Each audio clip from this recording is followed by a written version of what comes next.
bref rappel historique de ce qui s'est passé dans Aureltos depuis sa création. Première année, première partie qu'on a jouée, c'est en 1996. En jeu, c'était en 1196. Ça, c'était le groupe d'aventuriers à l'époque. Et puis moi, je jouais mon bon vieux druide Elrin, qui avait été nommé druide d'une forêt pour la première fois. Dans Aureltos, il y a... Aureltos est un monde qui est gouverné par différents dieux. Il y avait 11 dieux à l'époque. Par exemple, Tyrial, le dieu de la chevalerie, Pellar, le soleil, Céleste, les étoiles et la magie, etc. Mais quand on a commencé à jouer, c'était l'univers dans lequel on était. Maintenant, voici une carte d'Aureltos. À gauche, il y a le continent d'Anacréon, puis à droite, il y a le continent de Lemke. Au centre, il y a Miviar. Pour rendre à César ce qui est à César, l'instigateur de tout ça, c'est Pascal, mon cousin. Vous voyez sûrement l'air de famille avec moi. C'est lui qui a développé surtout ce qui se passe du côté d'Anacréon. Et puis du côté de Lemki, c'était Yves Sévigny qui était le leader là-dedans. Du côté de Lemki, il y a des êtres qui habitent là-bas qui s'appellent des Silènes. Et puis, ils sont essentiellement les descendants des sympathiques Melikov qu'on voit en bas à droite ici.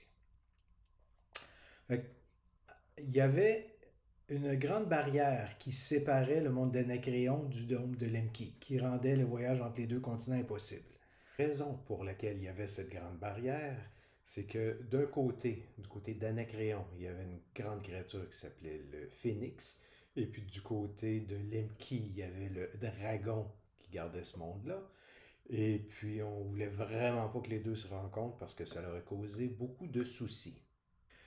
En 1198, il y a un comité de sages que voici qui a décidé de lever cette barrière-là qui permettait le voyage entre les deux continents.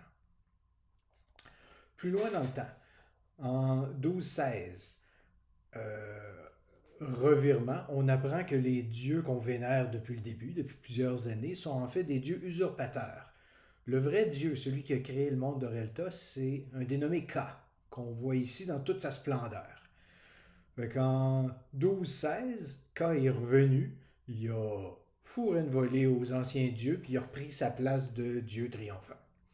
Et puis il s'est mis à régner comme étant le dieu unique sur Aureltos. En plus des dieux que j'ai mentionnés au tout début, il y en a deux qui sont restés, c'est-à-dire Gaïa et Protésios. Gaïa, c'est elle qui a créé la Terre, c'est la déesse de la Terre, et puis Protésios, c'est le dieu des mers. Ces deux-là ont continué d'exister en parallèle.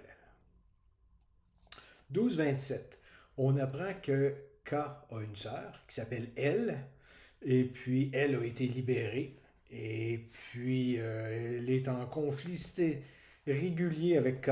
Les deux s'entendent pas. Elle avait été emprisonnée par K lui-même.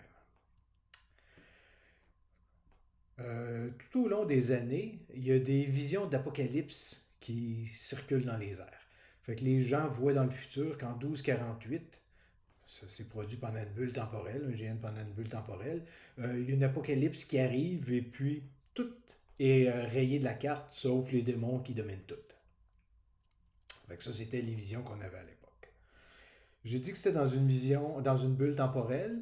Le temps est géré par une entité qui s'appelle Kron.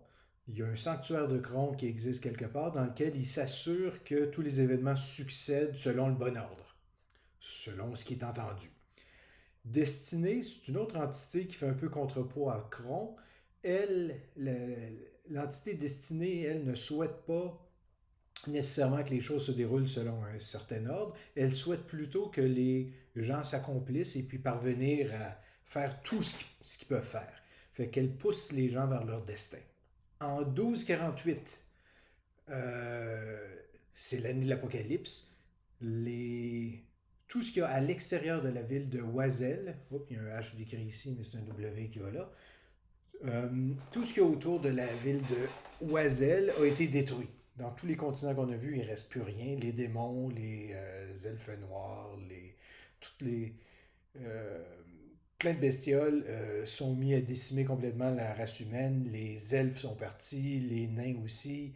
Euh, Tout va mal, il reste plus rien en 1248 selon la prophétie de l'Apocalypse. Fait qu'il reste juste les pauvres types qui sont là, qui sont retrouvés ensemble pour essayer de déjouer l'Apocalypse.